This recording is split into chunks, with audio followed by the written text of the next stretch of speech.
7 de la mañana con 29 minutos, estamos ya vía Zoom con el doctor Marcelo Ceballos, rector de la Universidad Técnica del Norte. Hay preocupación en el sistema universitario del país una vez que la Corte Constitucional se pronunció a favor de la decisión del gobierno de realizar un recorte por más de 82 millones de dólares al sistema universitario, aunque el gobierno asegura que no es un recorte, es un reajuste. Bueno, de eso nos va a hablar precisamente el rector de la Universidad Técnica del Norte, que también conforma parte del grupo de rectores que analizan esta situación. Gracias por acompañarnos y muy buenos días.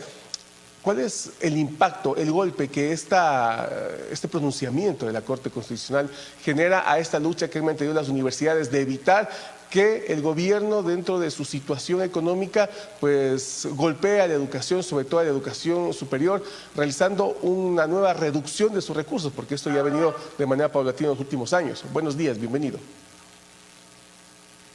Buenos días, Mauricio. Un saludo cordial a usted y a todos los televidentes que siguen este prestigioso medio de comunicación. Gracias por la invitación.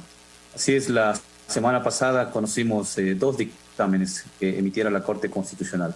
El primer dictamen, que es el de fondo, que tiene que ver con una acción de incumplimiento que se iniciara en el mes de abril frente a una decisión que fue de conocimiento público. El 1 de mayo, el Ministerio de Finanzas, a través del sistema de manejo de las finanzas públicas, hiciera un recorte inconsulto a todas las universidades públicas por alrededor de 98 millones de dólares, lo cual afectaba fundamentalmente el propio dictamen que la Corte Constitucional hiciera al decreto ejecutivo del 16 de marzo que declara el estado de excepción.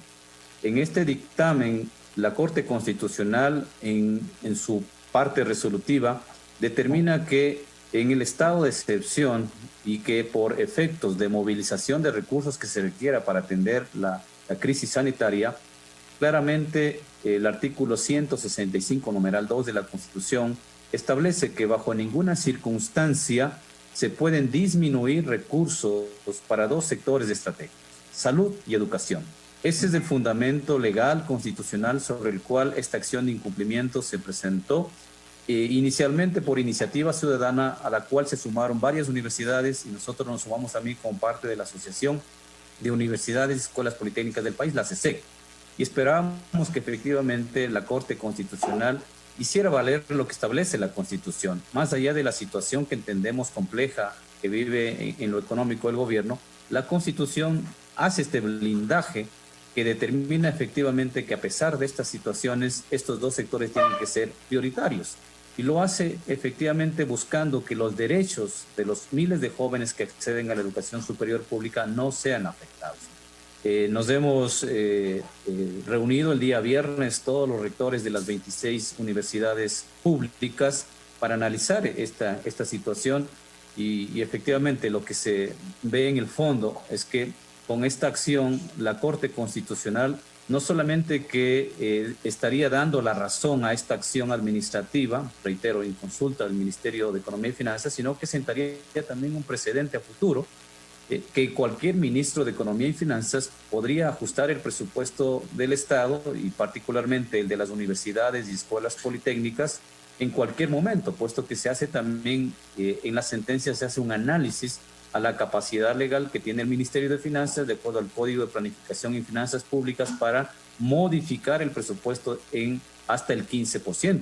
Pero esto es en cuanto a la rectoría que tiene el Ministerio de Finanzas para las instituciones que dependen de la función ejecutiva. Recuerde, Fabricio, que las universidades y escuelas politécnicas, igual que los gobiernos autónomos descentralizados, tenemos autonomía académica, administrativa, financiera, orgánica, determinada en la Constitución. Entonces, esto es para nosotros, como diríamos popularmente, un baldazo de agua fría, porque lo que se ha hecho es conculcar, como digo, un principio constitucional que debería prevalecer en cualquier circunstancia, y que el máximo órgano de control constitucional ha emitido en este sentido. Y en ese contexto, sin embargo, el ministro de Finanzas señalaba y decía, bueno, no es una reducción, es un reajuste, tomando en cuenta que una de las fuentes de financiamiento que es Fopedeupo, este fondo que se alimenta con los pagos de la tributación, se ha visto afectada porque ha habido una reducción en el pago de los tributos y eso, lógicamente, pues asegurar el ministro, me refiero, pues genera la lógica de que también los recursos que desde este fondo se generan para las universidades también se iba a reducir. Entonces decía, bueno, no es que estamos quitando dinero, sino que simplemente el fondo que alimenta, pues está generando esa cantidad de dinero. Esa es una parte, la verdad,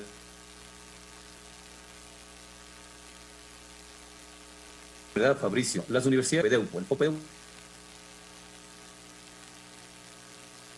del Fondo Permanente de dos tributos, la recaudación del impuesto a la renta y la recaudación del impuesto al valor agregado. Pero adicionalmente las universidades desde el año 2008, a través de la Constitución, al declararse la gratuidad de la enseñanza en tercer nivel, también recibimos un monto que se llama compensación por la gratuidad y que eso no tiene ningún límite establecido en ninguna ley, sino que lo que determina es que el Estado debe compensar a las universidades para garantizar el derecho de la gratuidad de la enseñanza hasta el tercer nivel. Adicionalmente recibimos también compensación por donaciones del impuesto a la renta, la compensación por funcionamiento, que son montos pequeños, pero el fuerte aquí de política, porque al final es una decisión política, no es una decisión solamente técnica. Esa es una parte de la verdad, el tema de que hay una proyección de reducción de la recaudación de IVA y renta, pero con este mismo gobierno en el año 2017, Fabricio, ya tuvimos un escenario similar cuando le tocó aprobar el presupuesto general del Estado en el año 2017. Y es que había caído la recaudación y la proyección fruto de los efectos del terremoto del 2016, terremoto de Manabí, no olvidarse, y que afectó alrededor del 2% del PIB. Y lo que se hizo en ese momento es efectivamente compensar esa caída de IVA y renta con mayor asignación en el fondo de gratuidad y también la reliquidación de IVA. Entonces, al final lo que vemos es que no ha habido la voluntad política para entender el principio constitucional del 165 y las universidades obviamente nos vemos afectadas en su proyección porque además este recorte consagra no solamente el presupuesto del 2020, sino también el 2021, ya que en el año 2021 tenemos elecciones generales presidenciales y en elecciones generales el presupuesto es prorrogado. ¿Qué significa? Que el mismo presupuesto, en este caso ya con el recorte consagrado, será el presupuesto inicial 2021, lo que en algunos casos va a limitar seriamente el funcionamiento, la apertura de nuevas carreras, el mantener, por ejemplo, el número de cupos para las carreras en distintas modalidades, el crecimiento natural que necesitan las universidades en cuanto a infraestructura, desarrollo. Pero aquí lo que está de fondo, como digo, Fabricio, es este análisis de constitucionalidad que ha hecho la Corte. Doctor, otro tema importante que también ha trascendido con la serie de reuniones que han mantenido rectores para analizar este tema es el hecho de que, aparte de la reducción presupuestaria por más de 90 millones de dólares decidido por el Ministerio de Finanzas, también hay una deuda o varias deudas pendientes del Estado de recursos de las universidades. Se me ocurre el tema de la devolución del IVA o también otros recursos que pertenecen a las universidades que lamentablemente dentro del proceso ingresan al Ministerio de Finanzas, quien debe simplemente transferir esos recursos, pero también no lo ha hecho, por lo menos así trascendió el día viernes por parte de las autoridades universitarias, se me ocurre la Universidad Central, que emitieron un comunicado al respecto. Así, Fabricio, hoy estamos ya mediados de septiembre y hasta ahora ninguna universidad, escuela politécnica pública ha recibido un solo dólar de los recursos de inversión. Recuerde que en el presupuesto general del Estado los gastos se dividen en gastos corrientes y gastos de inversión. ¿Los gastos de inversión para qué sirven? Para infraestructura, para desarrollo tecnológico, compra de equipo, de insumos. En nuestro caso son alrededor de 4,5 millones de dólares que en el presupuesto del 2020 se había contemplado para recursos de inversión. Y esos recursos tienen que llegar a nuestras cuentas para ahí comenzar a realizar recién los procesos de adquisiciones, que también es otro proceso que usted conoce, demora en el sistema de contratación pública. Entonces, ¿cómo nosotros vamos también a hablar de eficiencia y eficacia? Porque ese es otro de los discursos que nos han dicho, que las universidades no somos eficientes, no somos eficaces, que no logramos gastar todo el presupuesto, pero si la asignación se hace en el último cuatrimestre o en el último mes del año es imposible, puesto que hay que cumplir todos los parámetros de contratación pública. Entonces, hasta el momento lo que con retraso incluso de las remuneraciones, como ustedes conocen, no solo a las universidades, sino a todo el sector público. Lo que se ha asignado básicamente son recursos para pago de remuneraciones y pagar servicios básicos. Entonces, también tenemos retraso ahí en inversión. Sabemos que también en el caso de universidades cofinanciadas, universidades privadas, les deben devolución de IVA y las cuotas que también deben asignarles. Entonces, les deben, por ejemplo, a nuestros becarios. Fabricio, nosotros tenemos estudiantes que, haciendo esfuerzos importantes, nuestra universidad hizo un programa para este semestre y, como hacemos en todos los semestres, de asignar un fondo de $300 por cada estudiante para un plan de conectividad, un plan de becas. Son alrededor de $400.000 que desde el mes de junio el Ministerio de Finanzas no transfiere a las cuentas individuales de los estudiantes. En total, a los becarios les deben $18 millones y contamos también con los becarios de posgrado, internos rotativos, posgradistas, estudiantes que están también cursando sus maestrías fuera del país y lo que las universidades asignamos a nuestros propios estudiantes como becas y ayudas económicas. Entonces, esto sí es una situación complicada, reitero, y que conculca los derechos de los estudiantes.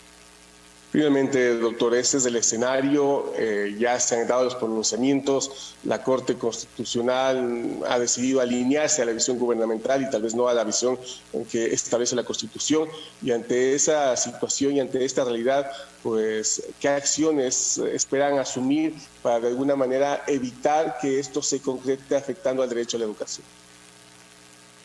Bueno, este fin de semana nuestros abogados de todas las universidades han venido trabajando en el análisis jurídico de estas.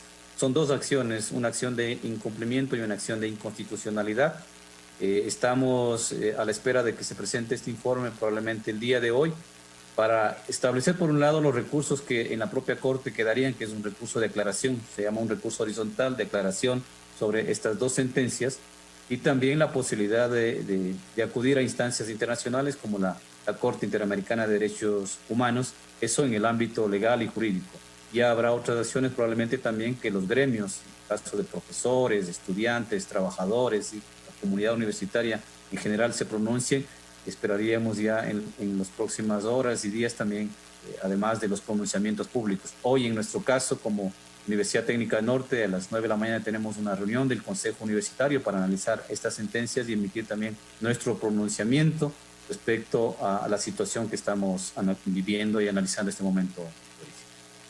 Doctor, le agradecemos mucho por este diálogo y estaremos pendientes de este tema. Gracias a usted por la entrevista y un buen día para todos los televidentes.